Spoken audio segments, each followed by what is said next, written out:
Question number 2, calculate current through each resistor. First numerical में हम लोगों से करंट की वैल्यू पूछी जा रही है कि ईच रेसिस्टर्स में कितनी करंट्स फ्लो करेंगी। इस क्वेश्चन को पहले हम लोग नोडल एनालिसिस मेथड से सॉल्व करेंगे और हम जानते हैं कि नोडल एनालिसिस में सबसे पहले हम लोगों को नोड को आइडेंटिफाई करना पड़ता है। यहाँ पे आप देख सकते हैं ये एक नोड हो जाएगा, ये एक नोड हो जाएगा। लेट अस से इसके वोल्टेज V1 और V2 हैं और एक हम लोग रेफरेंस नोड मान ले रहे हैं। तो हम लोगों को इसमें KCL यूज करना होता है। तो जब हम नोडल एनालिसिस नोड 1 पे जब हम अप्लाई करेंगे KCL, तो हम लोग ये कंसिडर करेंगे कि ये V1 जो है मेरा वो सबसे हाईएस्ट पोटेंशियल है। तो एक करंट इस डायरेक्शन में फ्लो करनी चाहिए, एक करंट इस डायरेक्शन में फ्लो करनी चाहिए और एक करंट इस डायरेक्शन में फ्लो करनी चाहिए। तो यहाँ पे आप देख सकते हैं कन्वेंशनल जो है करंट का direction from V1 to reference node होना चाहिए था, बट क्वेश्चन में जो है वो अपोजिट दिया हुआ है, इसलिए हम लोग यहाँ पे -5 लिए हैं। करंट थ्रू 4 ओम के लिए हम लोगों को V1 -0 डिवाइडेड बाई 4 यानी कि V1/4 लिखेंगे, सेकंड करंट हो गई। और थर्ड करंट के लिए हम लोगों को V1 -V2 divided by 3 is equal to हम 0 करेंगे एज पर KCL, यानी I1 + I2 + I3 is equal to 0 हो गया। अब इसको बस सिंप्लीफाई करना है, तो सिंप्लीफाई करने के लिए जो V1 का टर्म है उसको हम लोग कॉमन निकाल ले रहे हैं। तो यहां से हमको 1/4 मिल जाएगा, यहां से हमको 1/3 मिल जाएगा और V2 के साथ बस एक है टर्म, तो हम लोग -V2/3 लिख लिए हैं। -5 को जब हम राइट हैंड साइड में सेंड करेंगे तो ये +5 हो जाएगा। और जब हम इसको सिंप्लीफाई करेंगे तो हमको पहला इक्वेशन मिल जाएगा जिसकी वैल्यू हो जाएगी 0.58 V1 - 0.33 V2 is equal to 5। ये मेरा फर्स्ट इक्वेशन हो जाएगा। अब हम KCL नोड 2 के लिए अप्लाई करेंगे, तो हमको ये अज्यूम करना होगा कि V2 मेरा हाईएस्ट पोटेंशियल पे है। तो पहले हम लोग करंट थ्रू 3 ओम के लिए V1 - V2 लिखे थे यहां पर। क्यों? क्योंकि हम लोग नोड 1 के लिए लिख रहे थे, लेकिन अब चूंकि नोड 2 के लिए KCL अप्लाई कर रहे हैं तो हम लोगों को V2 - V1/3 करना पड़ेगा। इसलिए देखिए यहाँ पे V2 - V1/3 लिखा गया है। उसके बाद ये वाले करंट के लिए हमको V2/5 लिखना पड़ेगा। और चूंकि जो मेरा अज्यूम डायरेक्शन है और जो क्वेश्चन में गिवन डायरेक्शन है दोनों सेम डायरेक्शन में है, इसलिए हम लोग यहाँ पे +3 ले रहे हैं। पिछले वाले में मेरा जो अज्यूम डायरेक्शन था वो फ्रॉम हेयर टू हेयर होना चाहिए था और क्वेश्चन में अपोजिट गिवन था, इसलिए हम लोगों ने -5 लिया था। इस बार दोनों सेम हो रहा है, इसलिए यहां पे हम लोग +3 ले रहे हैं। ठीक है, फिर उसी तरह से सिंप्लीफाई करेंगे। V1 वाले टर्म को एक जगह पे कर लेंगे तो V1/3 हो जाएगा माइनस के साथ, और V2 दो टर्म है तो V2 को कॉमन ले लेंगे तो 1/3 + 1/5 हो जाएगा, और ये 3 जब राइट हैंड साइड में जाएगा तो -3 हो जाएगा। तो इस तरह से मेरा इक्वेशन आ जाएगा, इक्वेशन नंबर 2 जो होगा वो -0.33 V1 + 0.53 V2 is equal to -3। तो चूंकि हम लोग कैलकुलेटर से सॉल्व करते हैं, आमतौर पर कैलकुलेटर, साइंटिफिक कैलकुलेटर अलाउड होता है इंजीनियरिंग स्टूडेंट्स को, सो हम लोगों को दोनों ही इक्वेशन में पहला कोफिशिएंट V1 रखना है और दूसरा कोफिशिएंट V2 रखना है, और आपको राइट हैंड साइड में जो कांस्टेंट टर्म है वो रखना है।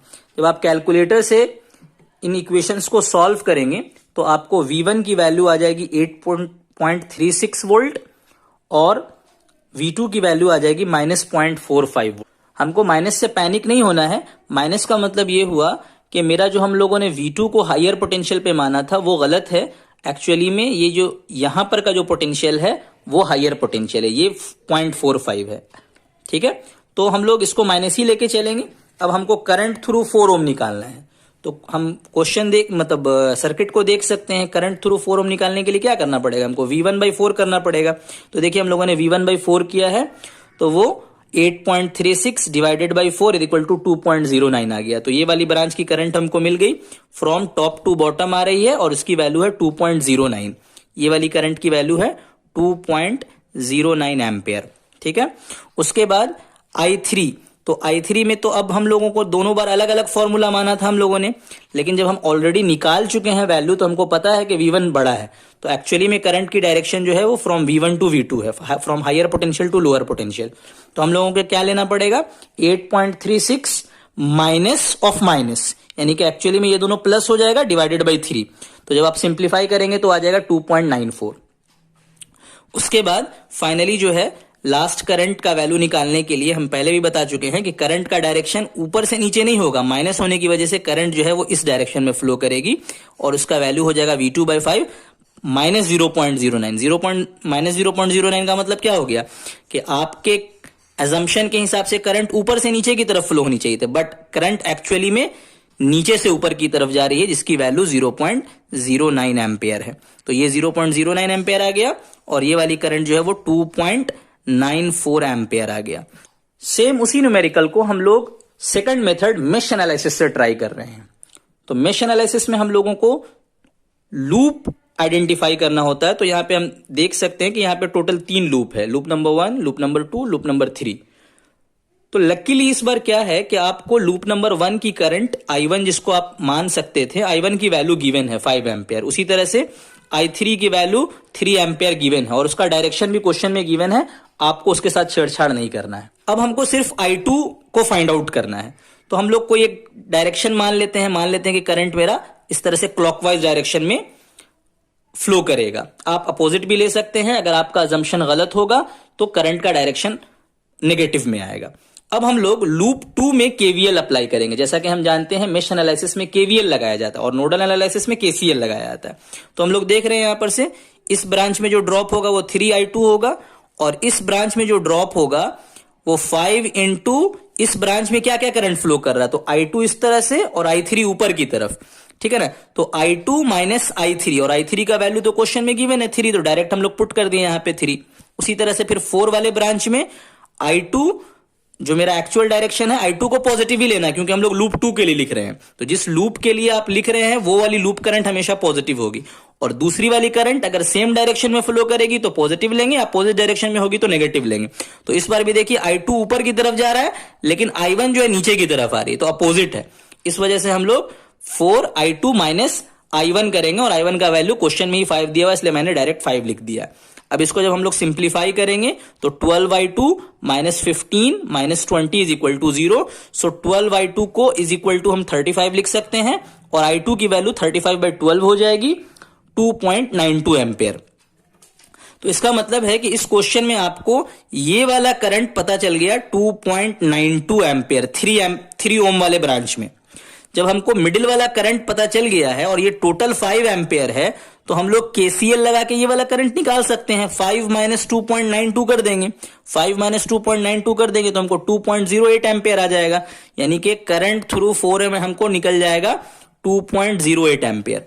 और 5 ओम, अब हमको यहां पे देखिए ये वाली करंट 2.92 आ रही है, ये इनकमिंग करंट है और ये वाली करंट 3 एम्पेयर आ रही है आउटगोइंग करंट। तो डेफिनेटली नीचे की तरफ से 0.08 एम्पेयर आ रहा होगा, तभी ये दोनों करंट ऐड होके 3 एम्पेयर बनेगा, है ना। तो इस तरह से हम लोगों को समझना है कि यहां से जो 2.92 आ रहा होगा ये 0.08 दोनों में ऐड होगा, उसके बाद जाके आपको 3 एम्पेयर आएगा। यहां पर हम इस चीज को समझ सकते हैं कि ये 3 एम्पेयर में से ये वाले को घटाए हैं तो हमको ये वाला करंट मिलेगा। डायरेक्शन हम लोग केसीएल के हिसाब से लगा सकते हैं। ये मेरा 2.92 एम्पेयर था और ये आगे जाके 3 एम्पेयर बन जा रहा, तो डेफिनेटली हमको नीचे से कोई करंट आ रही होगी 0.08। तो इसको अगर हम पिछले वाले मेथड से कंपेयर करें तो ऑलमोस्ट सेम आंसर आया है दोनों ही मेथड में। अब फाइनली इसी न्यूमेरिकल को हम लोग तीसरे मेथड से, जिसको हम लोग सोर्स ट्रांसफॉर्मेशन कहते हैं, उससे सॉल्व करेंगे। तो सोर्स ट्रांसफॉर्मेशन में बेसिकली क्या जाता है कि सर्किट को रिड्यूस करने के लिए प्रैक्टिकल करंट सोर्स को प्रैक्टिकल वोल्टेज सोर्स में कन्वर्ट कर देते हैं या फिर प्रैक्टिकल वोल्टेज सोर्स को प्रैक्टिकल करंट सोर्स में कन्वर्ट कर देते हैं।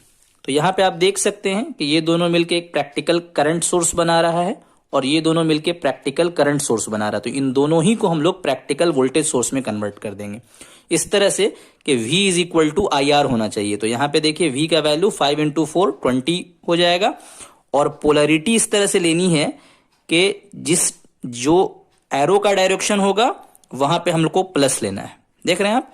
और उसी तरह से यहां पे देखिए ये वाला एरो था नीचे की तरफ, तो प्लस जो है इस बार नीचे की तरफ रहेगा।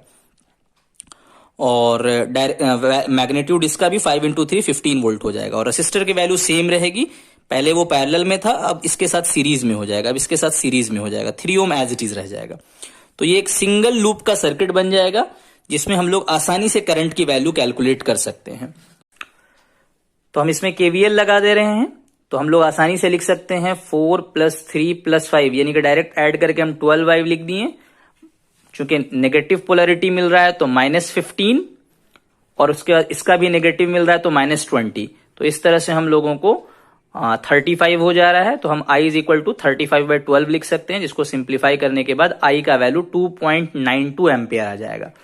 तो देखिए, ये तो हम लोगों ने चेंज किया है, ये हम लोगों ने चेंज किया। जो चीज चेंज नहीं हुई है वो 3 ओम का रेसिस्टर है, वो अपने पोजीशन पे बना हुआ है। यानी ये जो करंट निकली है, एक्चुअली में इसको हम लोग I जरूर कह रहे हैं, लेकिन ये करंट थ्रू 3 ओम है। तो यानी कि इस पूरे प्रोसीजर के बाद हम लोगों ने मिडिल ब्रांच में, यानी कि 3 ओम वाले रेसिस्टर में करंट की वैल्यू कैलकुलेट कर ली है। यानी I 3 ओम 2.92 हो गया। अब हम लोग फिर से वो सर्किट को रिड्रॉ कर लेंगे। ये 5 एम्पेयर क्वेश्चन में गिवन था, ये हम लोगों ने निकाला है 2.92 करंट थ्रू 3 ओम ब्रांच। ठीक है, तो KCL लगाकर हम आसानी से 5 - 2.92 कर देंगे तो हमको ये 2.08 एम्पेयर मिल जाएगा करंट थ्रू 4 ओम ब्रांच।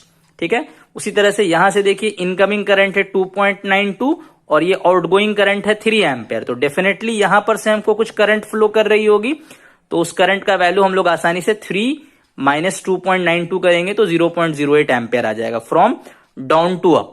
ठीक है, तो इस तरह से हम लोगों ने current through 3 ohm, 4 ohm and 5 ohm, ये तीनों करंट हम लोगों ने सोर्स ट्रांसफॉर्मेशन मेथड से भी कैलकुलेट कर लिया।